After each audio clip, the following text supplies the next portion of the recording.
All right, there's an old saying, don't judge a man until you walk a mile in his shoes. With you, I would have to walk from here, halfway to the moon, and back. It's about right. That's about right, man. It's about right. Welcome to the show, Raven. Well, thank you for having me, Dan. You're a guest that I've been wanting to have on for a long, long time. All right. I'm glad to be here. Long-time Miamian. Let's talk through your journey. How did it all start? So let me take the listeners back. January 1st, 1975, you start what ends up being an amazing run. Walk me through, how did you get to that point? Well, I was a songwriter in Nashville in 1970. A song of mine was stolen or taken. Yeah. And I don't tell who it was, but everybody knows now. And I came back here pretty angry, back to South Beach where I grew up, and worked at crummy jobs for a couple of years. Then in 1972, I ran into these fighters from the old Fifth Street gym. Yeah. And they were out there doing their road work, and we're all young and looking for girls, and you know how that is. And one day they invited me to run along. I wasn't a runner. I played baseball.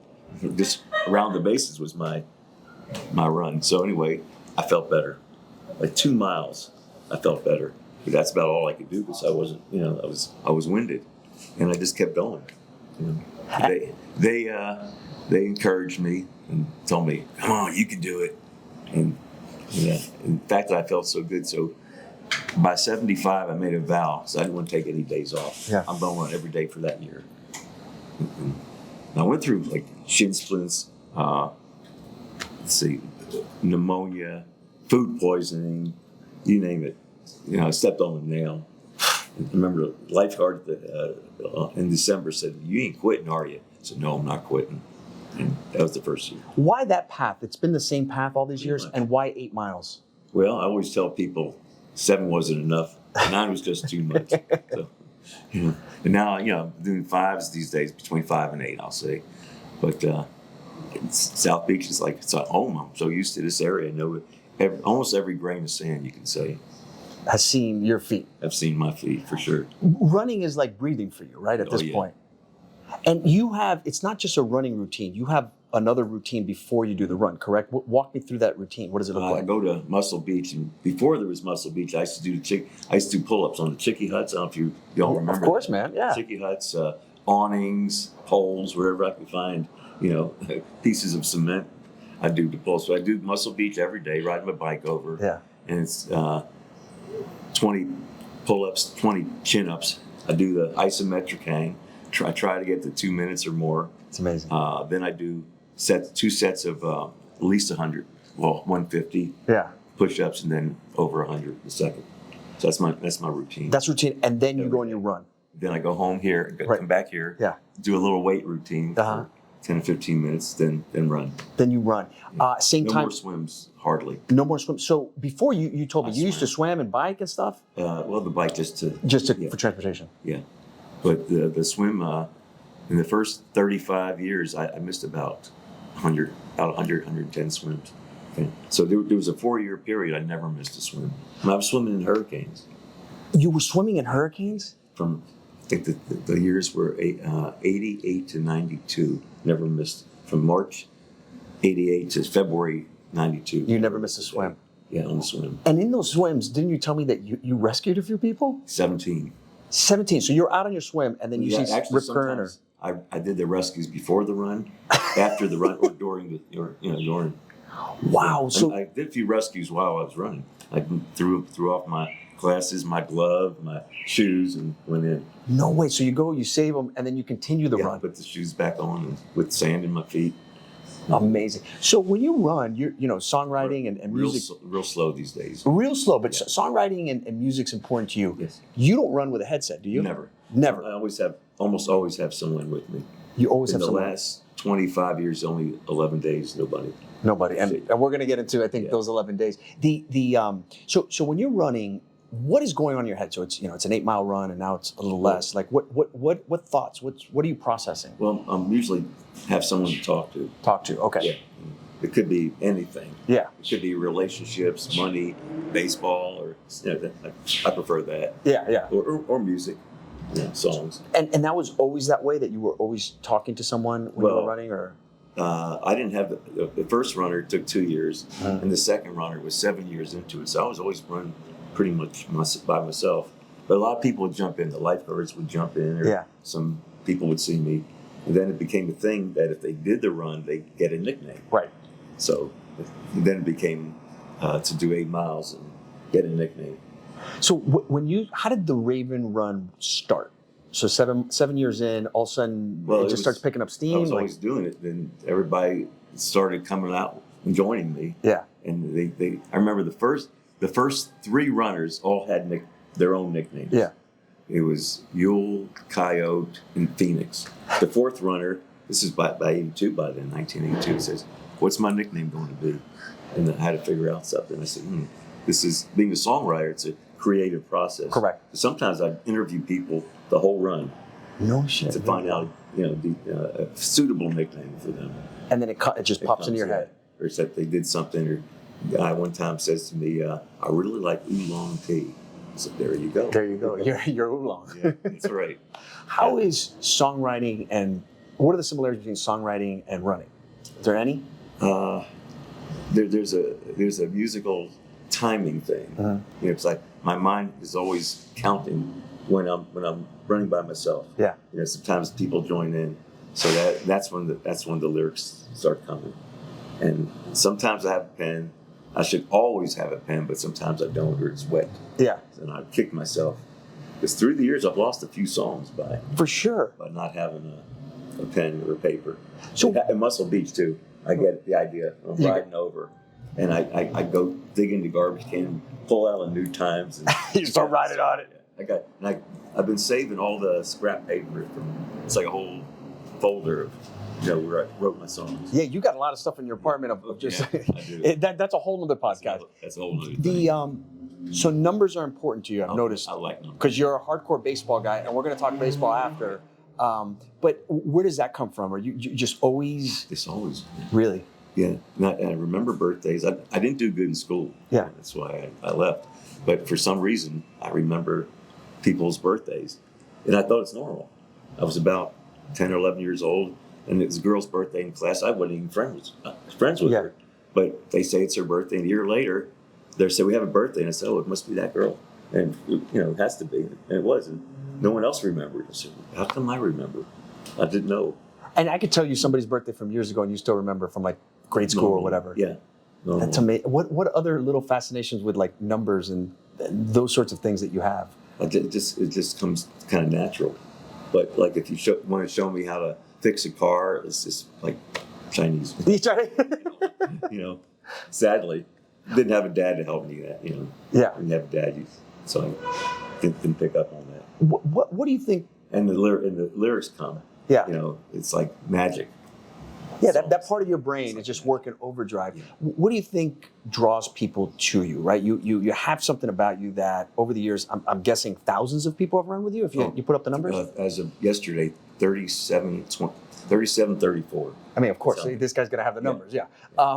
37. Exactly. It's done the 8 miles. It's amazing. What do you think draws people to you about, sort of a sense of community? First off, I'm a character. Yeah, you're a character. Yeah. Not even. You're handsome. You got a whole Johnny Cash thing going, but yeah. I hope the girls think so.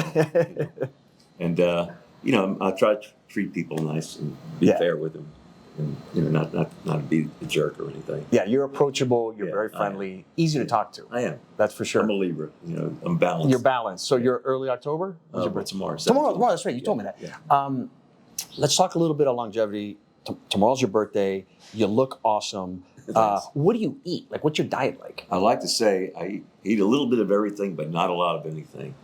But I do stay away from dairy and greasy things. Greasy things, but are you like proteins, vegetables, fruits? Yeah, meat, fish, chicken, rice, beans, pasta. Pasta. There you go. Everything. But no booze at all. No alcohol, no cigarettes, no drugs. So a big part of longevity is a big topic now. Everybody talks about it, right? And it's diet, exercise, but one of them is the sense of community.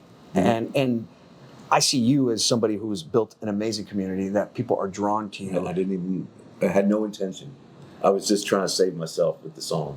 50 something years ago. At what point did you let it go, the song and the 20 years later, 20 years it'd be 1990. I heard. Do you remember the date?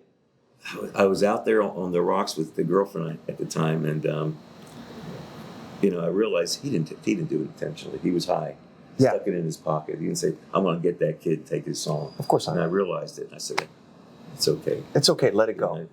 And my girlfriend now says, if it wasn't for the run, if it wasn't for the song, you wouldn't have been doing the run. Absolutely. You would not have inspired thousands of people. So how many of these people have come back to you and said, "Raven, you changed my life"? Got a call at 2:30 in the morning today. He's running in Italy, doing 8 to 10 miles just for my birthday. He's in Italy he's a movie maker. Yeah. He says he did a podcast with me once, 256 pounds, and now he's like in the 100s, and he's got 4 kids. And I had told him, if you don't lose weight, you're not going to see your kids grow up. Yeah. Like right there. And he's thanking me. He says, "One for you, Raven." The impact that you've made on people So it makes me feel good. It makes you feel great. Great. I got a sense. So somebody who has, run consistently for almost 50 years, the word quit is not in your vocabulary, right? No. you got a song here called "Never Give Up." There you go. Yeah, and it's from that, right? It's just it's from just me not quitting. Not quitting. I got to believe there's injuries in running. So many. Walk me through. How do you get over the pain? What are you doing to, I'm sure your back, your foot, what's going on with your body? Well, I got serious back pain, spinal stenosis, arthritis of the spine, degenerated disc, you name it. Any back problems, I got them. You got them. And they did a few MRIs. Every time they do the MRI, they look at me with their eyes are open. Like a walking wonder. Yeah. They said, "You shouldn't be able to even stand up." I said, "No wonder it hurts so much." It really does. So it's part of your routine prepping to run, so stretching, ice bath, all these different things that are out there? I do ice once in a while. You do ice? Mostly for my knee or my elbows but the back. Nothing works. Would you ever switch exercise if you can't run? Would you take a biking, maybe a little swimming? People try to convince me. And what? And someday I don't think, I just want to keep running. Yeah, your brain tells you. That's what I do. I just want to keep running. You just keep running. Yeah. And typically a run, what time? What is your day, your night end? What is it? Just it ends pretty late. I've been a night person. Yeah, I know. You told me to call you when you wake up at noon. Yeah, I've been a night. I used to stay up, worked in Las Vegas, the Golden Nugget. Did you really? When I was 17. So I was always up late all night. So I got in that routine. Then I started doing security jobs here. Yeah. When I came back, and always worked nights so I could work out in the daytime. South Beach, you've been here since you were 5 years old. You've seen every transformation. Where's it at today? It's all about money these days. Really? I hate to say it, greed, and they're trying to get my home here. Are they really? The developers, the people who live here want that big payday. Give me $100 million, I'm not going anywhere. I don't want to go nowhere. This is my home. Yeah, everything I got is here. Yeah. Everything I want to do. Your sense of community, all your friends. All my friends. This is your world. Yeah. How often do you leave Miami Beach? I go to a Marlin game. That's right. You go to Marlins games. And I have to go to the doctor every 6 weeks. Yeah. To get. And we did the video at the cemetery the other day. That's right. Not too often. All right, 8 miles isn't easy for anyone. Mm-hmm. Have you ever had to walk someone through it, or just they're ready, they're on that last breath, and then you sort of guided them through? And if so, how did you do it? There was a guy named Headlock Dreadlock Harold. He liked women wrestlers. 5'5", 250 pounds. Just a tank. And he hadn't run. Yeah, he was about 40. Yeah. He hadn't run in a long time, and it was the hottest day of the year. I think it was 1998. Uh-huh. And he comes out because the day before he ran a couple miles. And so he says, "I'm going to run with you today." He didn't say I'm going to do it, but I'm going to run with you. So he gets about 26th Street, about 3.3 into the run, and he's having chills. Heat stroke. He's got heat stroke. Yeah. I said, you could take it. You could get water over here. You could stop. I'm coming back from 47th Street. He goes, "But I'll tell you what," I said, "if you get to 47th Street, I promise there'll be a breeze on the way back." It always comes from the south. Yeah. So he's struggling. He's going up there. He gets there to 47th Street, which is 4.7 miles, and he turns. He says, "Oh my God, you told the truth. There's a breeze. I can make it." So we slowly run back, and he lost so much water weight. He's holding his pants up. They're soaking wet. Wow. That much. And we get back, and my girlfriend's got her camera, got a picture of him. That's in. awesome. Well, I mean, look, but psychologically, you gave him something to strive for. Yeah. You go, look, a little more, and A little more, and, like- and here's the reward: this Holding breeze. the carrot. You get to another mile, you get a breeze. And as soon as he turned, you look. Oh my God! There's the breeze. That's- I couldn't make it. And you know that beach like the back of your hand. Yeah. You've seen probably wild stuff on that beach, being here since '75. What are some crazy stories of things that you've seen? One of my favorites, besides running in a hurricane, Yeah. is 4th of July. I think it was 2012. During I finished the run. During the fireworks, 100 turtles come up, hatch. What? Yeah, right at the lifeguard stand. They just, and I said, That's super cool. That was cool. Did you stop? Well, the run was over. Oh, okay, So got I it, got to see, and I'm turning. There was kids with cell phones, like they're following the light. They're making sure they all get in the water. She's up front with her cell phone, and I'm behind, turning them into the water. They're like little toys. That's really cool. That was cool. Does your girlfriend run? She used to. She used to. Now, Yeah. now She's hurting. She's hurting. Yeah, I mean, She's not like me. The toll.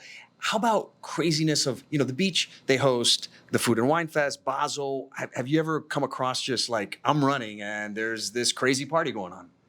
I see up near the Lowe's. There's always some kind of party. And you just keep Yeah. hustling through. Well, they let me go through the Art Basel once. I was like, yeah, I can tell that. So one of the runners. He's a cargo man. He ships everything here, and he says, this is your beach. You're going to run right through. I'm going to get you right through. And he's a little loud guy. Yeah. Come on, let Raven through. And I'm following him through. And everybody's taking pictures. And like one picture, Salvatore Dali's face is behind me. Oh man, that's got to be a the wall. cool It shot. Now, do people ever stop you on the run? I want to take a picture with you. Yeah. Oh yeah. I said, you got to run with me. I can't stop. You can't stop. So No. you can't stop. I'll slow down. I'll run in place. And do you know how many steps it is when you run the 8 miles? It used to be 16,000. Now it's like 18, 19,000. So Wow. It's on the back of my t-shirts.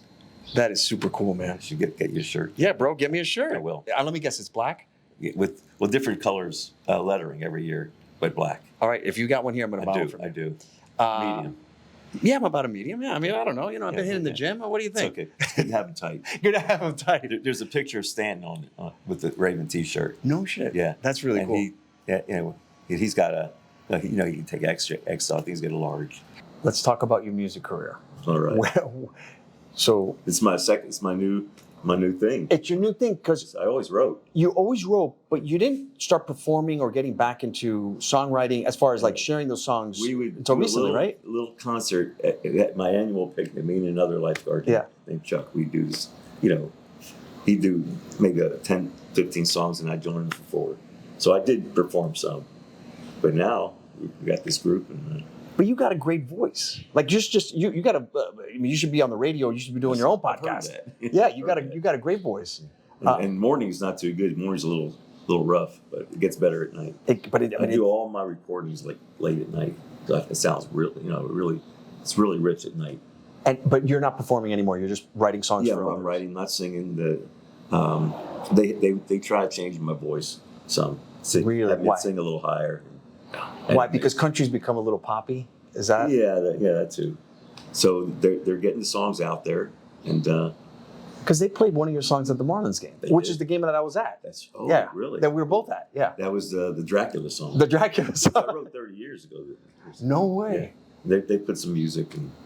That's amazing. What do you want your legacy to be? To inspire people, to write a song or a big hit that's everybody knows. You can sing it, like "Sweet Caroline" for Neil Diamond, or something like that. Song you hear it, that was Raven's song. So That's the no and quit. they'd have the money to that would bring in. So- it's not all about money, but that would be nice. But that would be nice. For a First of all, whole you just buy lifetime. this whole building and Yeah, tell the developers to go take a hike. that's the deal. You got it. That's the deal. But that's the no quit in you, right? You've been writing songs for 59 years. 59 Since years, and you're 1965. still at Still it, at it. and you still want that hit, And they still memorable keep song. getting better and better. Better and better. Yeah, as you live, more experiences in life, Yeah. and they get better. And have you had people like from around the globe fly in and just hey man, I've heard about this guy Raven. Yeah. What's up? Estonia, China, New Zealand, you name it. No way. I got 100 different. I keep a list. Yeah. So 100 different countries exactly. Every state. I think 2 or 3 from every state, and every birthday 2 leap years. Wow. It's pretty cool. Shoes are a big part of running. Yeah. Is there a brand that you really love? I did a commercial for New Balance recently. Did you really? Yeah. Wow. I think it was on the internet. Okay. They haven't paid me yet, but Get paying me them. checks in They're the paying mail. Otani. They should pay this man. Right. Checks in the mail. Yeah, checks in the It'd be mail. cool if I did the commercial with them. Oh my God. Yeah. That'd be awesome. I did Nike with LeBron. I don't know if you Did knew. you really? It was a bunch of us, not just me. Yeah. So we were running down the beach, and they hired me as premier or something. Somebody's up front. They put me up front. No way. And I was standing next to him, and I thought we were going to be running together. And I said something like, "Well, I'm old, slow, and I'm hurting, so I got." And he goes, "1 speed." He was kind of blew me off. Blew you off. Yeah. He's So, LeBron. Yeah, he's LeBron. Now you did something with another great runner out of Miami, Frank Gore. Yes. Right? Yeah. So what was that? What was that I never project? met him, though. Oh, you never met him. You just No. did the voiceover. Yeah, they at NFL Films. They sent me a message and says, we know you're at your end of your career, and Frank Gore's at the end of his career. Yeah. And I said, well, I'm at the end of my career. I am older than him, like twice his age. Would you do tell your story and have us tell your story? And I said, sure. And they says, we want you to do the voiceover. And I said, I could do that. I had confidence. It was great. I saw that. I saw your It was clip. really good. And you got more yards than him, which is very important. Twice his age. And you're twice his age. I think maybe a little less. But they're 2 Miami legends, man. Other than those That was folks, cool. have you ever had somebody go on that run and you're like, holy cow, that's so-and-so? I've run with some famous people. Really? I have run with Muhammad Ali. Nice. Back in 75. So, okay, let me look over. Oh, no. Wait, hold on. Let me... I ran with Muhammad Ali and It's an incredible interview. and LeBron James in the same lifetime. That's pretty cool. That's pretty cool. Roberto Duran. Not the whole run. Ali just did 3 blocks. But he ran with it. He ran with you. I was coming home from work and he's cruising down Collins Avenue, shadow box, and I just jumped right in with him. Yeah, because the old boxers at 5th Street would just do these, Angelina Dundee's So, crew, and they would mostly run. the golf course. Mostly the golf course, really. Because Alex Dowd used to be mayor. Yeah. Yeah, he's we're good friends. He used to run with Ali all the time back then, so he knows him. And he ran the golf course with him. And Roberto Duran, Mano de Piedra. Yeah, and some guy from Honduras says, "Hey Raven, look who I got here." And, oh yeah. Yeah. And he didn't speak a word of English. He was cool though. Bob Kuchenberg of the Perfect Team. Of course. And he used to live in Miami Beach, He right? He lived in the hotel I worked at. So No he way. says to me one day, "What do you do in the afternoon?" So I go out there. I'm singing. I'll be out there. Came out there with the heavy hands, and we walked a couple miles a few times. Now, We stayed friends till our birthdays are 3 days apart. So we called each there other. you go with the birthdays Yeah, again. this was the 14th. So we called each other on our birthdays. You're part of this Miami Beach, the fabric of the community. You're an institution here. There were some special accommodations they made for you Yeah. during our poor weather and our hurricanes, right? Well, during the COVID time, COVID, you were allowed to. You were the only guy allowed to run the beach, right? they had the beach closed from, for the first 2 weeks, from middle of March, I had to run on the street. I was twerking. That's But I rough. made it somehow. Yeah. And then everybody started complaining to the mayor, the city manager. I didn't say nothing. I just agreed. It really hurts, And one day, the lifeguard says, "Hey, you can go on the beach, but only you." Wow. 74 days. 74 days. You were That the was only long, guy. yeah. Certain time of day you could It run. was, it's usual time. I couldn't be with anybody. Yeah, right. And the runners would come and meet me at 5th, but they couldn't. They had to run on the street, and I went over. What was that like running alone after all these I had years? my papers with me. Yeah. Because the first day, the cops kicked me off. So wait, I said, no, I got permission. No. And I said to the lifeguards, I need a printout. I still got that printout. That's of course you do. Of course You save everything. That's right. What was it like to run alone after all those years? Well, it was like the beginning. I started by myself. Yeah. So it was just like a whole full circle. And I said to myself, I can do this. I've done this already. And, And where does your mind go? You're not talking with anybody. I wrote about 6 songs during that 6 weeks. That's amazing. So you write these songs, they stay in your head, and then you come down and just write them down. And I started even carrying a pen sometimes.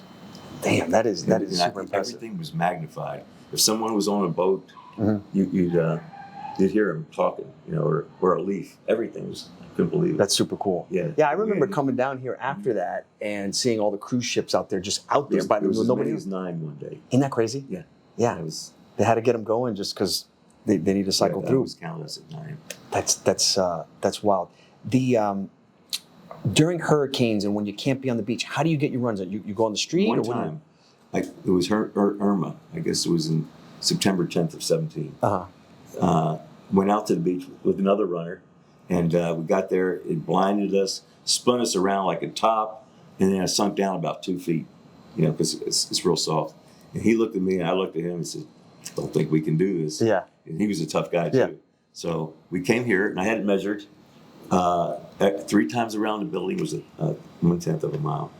So Wow. it was 240, but I counted going to the beach twice, so we did 221 around the building.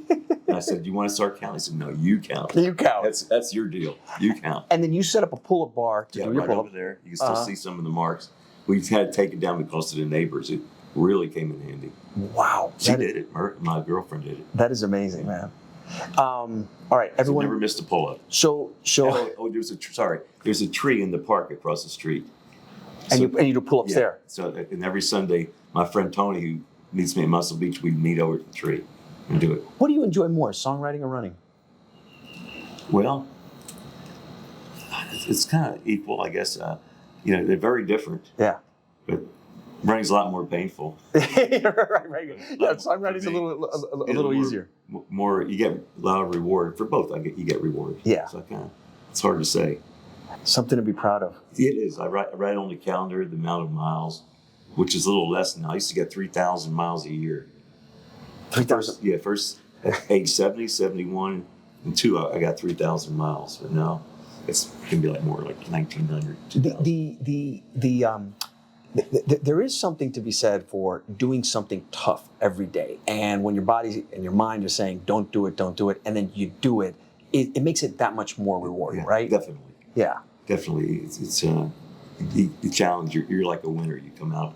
Everybody who works out and does anything's a winner. Is a winner. I agree. And the battle is in your head because whether it's going to the gym or the run, it's the minute you show up, then you're like, screw it, I'm going to do it. Yeah. But you got to get out of It's here. funny because every time when I used to swim, Uh-huh. so why don't you just go in? Every single time I went in, I had to swim. I had to do the swim. Yeah. You know, You're like, I'm here. yeah, Let's yeah, go. I got to do it. That's and there's the run. Get out there. Got to do it. And what is the rewarding part of the songwriting? Is it just relaxes your brain and the create? What It's part of the your brain does it open up? creativity and coming up with something that no one ever came up with, and having something to say that people would hear that and say, "Wow, I could relate to that." Yeah. I know something happened to somebody else, and then you feel like, wow, I just created something. You feel so good. Numbers are a big part of you, and there's no sport that the numbers mean more than baseball. Sure. How did you become a baseball fan, and how did you become such a big Dodger fan? Okay. Well, back when I was a kid at 5, there was only 16 teams. Oh, yeah. Football wasn't as popular until we got the Dolphins here Right. in '66, and basketball wasn't. There's nothing. But so baseball was it. I just wanted to play baseball all day Uh-huh. and collect baseball cards Yeah. and know about baseball. So my dad happened to be, from what my mom told me, he was a big Dodger fan. And so already I got Dodgers in my head. And my first two favorite players, Pee Wee Reese Yep. and then Jim Gilliam, had the same birthday as me. And he played second infield, so it was the Dodgers and Dodgers, and then they went on a great run in the '60s. yeah. And then of course they went to LA. My dad went to LA first. They went to LA. So the deal was I was going to go see a game with him. Didn't happen. Didn't happen. I went there, sat there with him in his apartment. He fell asleep. I said, "Dad, you want to go? 3 days later, yeah, come by and see me." No, I fell asleep again. So have you ever Never been to saw Dodger? him again. Have you ever been to Dodger Stadium? I saw it. You saw it, From dude. the- You got to from the go. Greyhound bus. I can't leave here, You can't leave here. but I've been to Dodger games. But you've been to Dodger games. Here. So yeah, when they have the Marlins have a homestand, you go to the Dodgers game. Yeah, I try. And you're having a lot of fun now with them in the playoffs. I'm always when they're in the playoffs, it's good. That's crazy, man. All the great players they've had most teams have had great players, but Dodgers are good history. Good history. All right, we're gonna do some rapid fire questions. You ready? I'll I got do you. my best. You do your best. Well, you're going to do just fine, I have a feeling. All right. Quick question. Should Pete Rose be in the Hall of Fame? Yep. Yep. Okay. You think more hits? And they've got these gambling commercials now. a bunch of hypocrites. I think he's paid his price. Rest in peace. Yeah. He paid his Sad price. that he didn't make it. Sad he didn't make it while he was alive. Let him have his moment. He's got his issues. He had his issues. But baseball has embraced and invested in gambling. At this point, let him in, right? Sure, definitely. Okay. All right. If I made you the Major League Baseball czar for a day, what's one rule you would change? I don't like that man on second. In extra innings. Yeah, I agree with you. Yeah. The phantom runner. You gotta earn your way to second base. Yeah, play And the if the game. game goes 20, 30 innings, fine. Yeah. It's more fun. It's more baseball. Are you watching baseball every night? Like when you're home? Except for my birthday, I'll probably have it. Somebody will give me reports. There you go. Wow. So you're hardcore. And during the season, Marlins lose 100 games. I probably, unless I had to do something important, I probably saw 150 of them, or 145, 50. Wow. Oh, so you're a hardcore fan. Oh yeah. All right. Your Mount Rushmore of songwriters. Songwriters. Okay. Well, I got to go with my all-time favorite, two favorites, Johnny Cash, Yeah. Waylon Jennings, Yeah. Merle Haggard, Okay. and he's give me a little thought there. There's a guy named Bobby Braddock from Florida. Okay. I don't know, but yeah. He stopped loving her today, and here's another guy, Bob McDill. There's a lot of great songwriters, but the two singer-songwriters, Cash, Jennings, Haggard, those guys. David Allen Coe's another. Yeah. So you love some great songwriters. Billy Joe Schaefer. Yeah. Yeah. Person you most admire. Well, my songwriting hero, my musical hero is Waylon Jennings. Really? Why? He's lived a life. He's came from nothing, and he may not be my hero for his drug abuse. Yeah, but it comes with the territory in that business. Believe it or not, I was always a big Nixon fan. Really? Yeah. How so? Since I was a kid, not kid, as a teenager, everybody disliked him, and I think the history is proving wrong that he was a great president. He had a lot of good stuff. He had a lot of good stuff. He made mistakes, and it'd be kind of cool to go to a baseball game with Richard Nixon. He was a baseball fan. All right, so you get to hang out with one president in history. Who do you hang out with? Nixon. What are you asking him? About baseball and his thoughts. He lived in Key Biscayne. That's right, he did live in Key Biscayne. We used to play baseball, and he had the helicopters would fly over, and we used to yell, "Come on down, take a few swings." Back in the 60s. Interesting guy. There's a lot to unpack with him. Yeah. The Watergate story still, a lot's coming out on it. What he knew and didn't know. When you look at it now, it wasn't that bad. Wasn't that bad, but yeah, smart guy. Yeah. Complicated. All right. Should we let the steroid guys in the Hall of Fame? With, I guess, an asterisk, but these guys, Bonds has more homers than anybody. Clemens, how can you not have him? Yeah. Palmeiro, McGuire, The numbers speak for themselves. Yeah, an asterisk, maybe a certain wing of the Hall of Fame. You can't have a Hall of Fame and not have these guys. Yeah, they have all the records. They got the records. It's baseball is a complicated sport, and I think they let some guys in who were on steroids that just didn't get caught. Yeah. Yeah, somebody told me who played one says we all did it. We all did it. Said, Especially that era, that I'll tell 80s you to off camera who. Okay. Greatest baseball player ever. Oh man. That's a tough one. Well, by the numbers, you almost have to say Bonds, Bonds, yeah. Even though he's not a good guy. Not a good guy. I got that personally. Yeah. He's not a good guy. And Chris Babe Ruth, because he pitched. Now, it's starting to look like Ohtani, maybe. What he's doing is amazing. It's amazing. And it's great for the sport. It is. He is he's one of a kind. We'll never see another one, probably. He's a good example. Good person. Your favorite Dodger? Well, I had a few. I always talk about Jim Gilliam.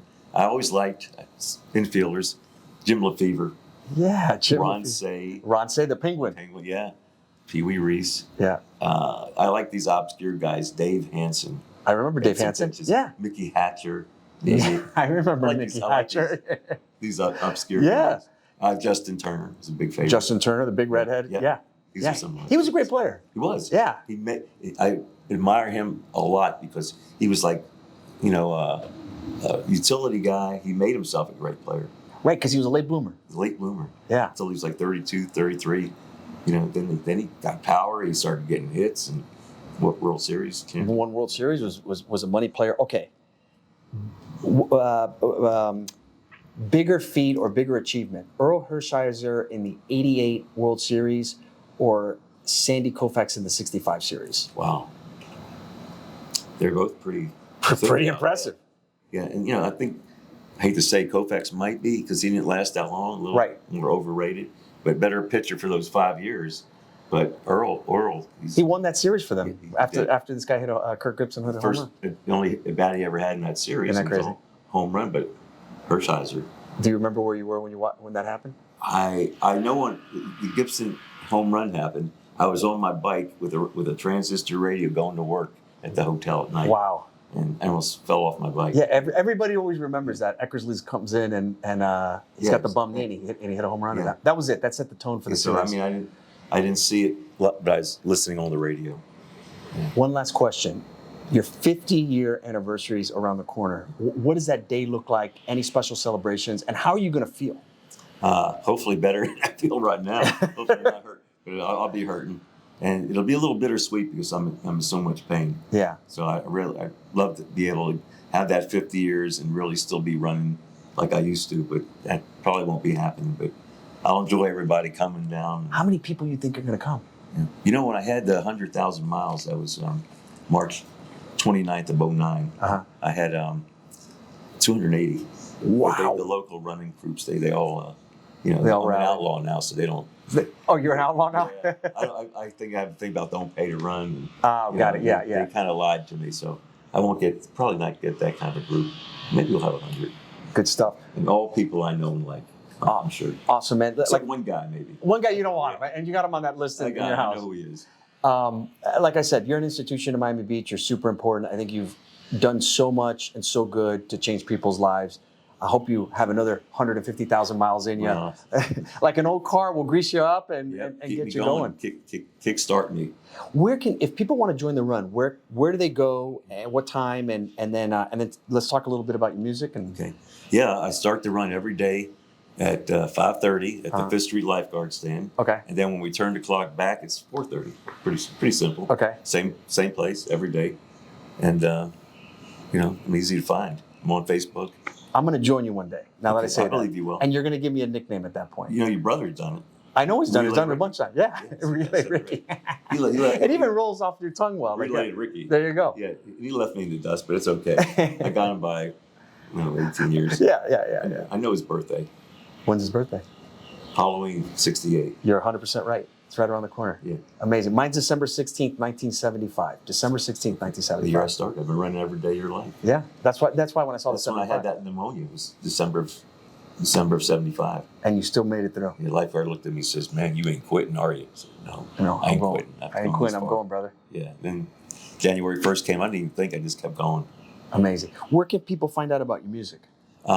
We have a group called Raven in the Dark Shadows. Yeah. And the album was called Unoffendable.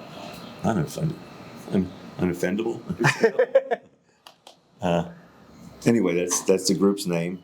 And we're working on another album. These are all songs I wrote, but I'm not singing. The first album, you sang sang all the songs. Yeah. Okay. So you can blame me if you don't like it, but they changed my voice on some of them. And I can buy it on iTunes, Yeah, it's all Spotify, out all the stuff. Okay. This one is all me. And Look at that handsome guy. Look at this, Johnny Cash. Very cool. I don't even think that's such a good picture. But It's a great It's picture. a lot of where that's a roadmap. My friend, thank you so much. Thank you. I appreciate it. I've been wanting to get you on the show for so long. You and I have been going back and forth, but We have. this means a lot. Road is long and it is winding. The ties are tight, they are binding. Now I'm gone, it's reminding me. Oh.